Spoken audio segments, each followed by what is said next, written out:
Faisal Javed Khan senator ہیں پاکستان تحریک انصاف کے، ہمیں جوائن کر چکے ہیں۔ فیصل صاحب، یہ تو پاکستان کے ایک بہت مقبول لیڈر عمران خان، جن کو ہر کوئی دیکھنا چاہتا ہے اور چینلز کی ریٹنگ اوپر جا رہی ہے آج کل، جب وہ ہم ان کو نشر کرتے ہیں یا جو بھی چینل کو نشر کرتا ہے ان پر پابندی لگانا، یہ تو آزادی ذرائع پر ایک قدغن لگا دی گئی ہے۔ جی ہاں بالکل، اور خاص طور پہ ہم نے دیکھا کہ گزشتہ جب مارچ سے لے کے اب تک جو ریکارڈ ویورشپ ہوئی ہے نیوز چینلز کی، اور وہ عمران خان صاحب کی لائیو سپیچ کی وجہ سے ہوئی ہے۔ دیکھیے، ہر چینل کے ساتھ نا روزگار جڑا ہوا ہے لوگوں کا۔ جہاں ملک میں ویسے بے روزگاری بڑھ رہی ہے، اب انہوں نے میڈیا کے اوپر جو پابندیاں لگانا شروع کر دی ہیں، اس کی وجہ سے کچھ چینلز بند کر رہے ہیں۔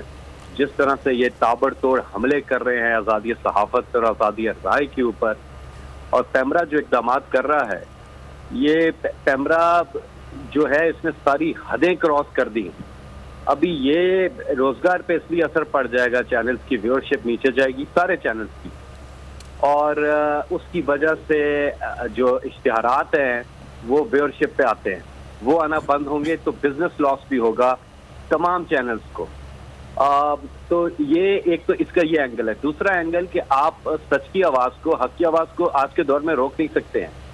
آپ نے اگر ٹی وی چینلز پہ پابندی لگائی ہے تو ڈیجیٹل میڈیا جو ہے وہاں پر تو سپیچ جائے گی، تو اس کو روکا نہیں جا سکتا۔ تو ایک بہت ہی اہم کانا سا ایک فیصلہ ہے پیمرا کا، کیونکہ یہ چلنے کا نہیں ہے فیصلہ، کیونکہ قوم نے ڈیسائیڈ کر لیا ہے کہ انہوں نے تو عمران خان کو سننا ہی ہے اور دیکھنا ہی ہے، تو وہ تو انٹرنیٹ پر جا کر دیکھ لیں گے، لیکن جو اثر پڑ جائے گا اس کا، وہ چینلز کے روزگار پہ اثر پڑ جائے گا۔ جو صحافی منسلک ہیں،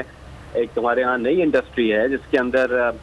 کریٹو لوگ ہیں، ایڈیٹرز ہیں، کافی لوگ کام کرتے ہیں اوور آل، تو پھر اس سے ہماری اوور آل انڈسٹری جو ہے نا، اس کو بہت زیادہ نقصان ہو سکتا ہے۔ تیسری چیز یہ ہے کہ ہم اس چیز کو سمجھتے ہیں کہ ایک محب وطن پاکستانی عمران خان صاحب، جن کا جینا مرنا پاکستان میں ہے، جنہوں نے اپنی زندگی میں آج تک جو چیز کی وہ پاکستان کے لیے، اپنے پیارے وطن کے لیے کی ہے، جنہوں نے اپنے بیرون ملک میں جب ہوتے تھے کہ دنیا میں،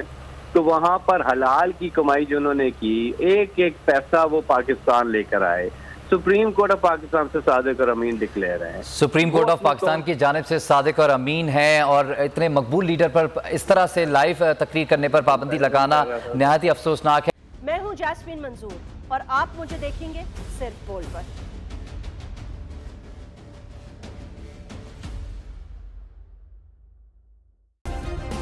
سبسکرائب کریں اور بیل دبائیں تاکہ کوئی خبر رہ نہ جائے۔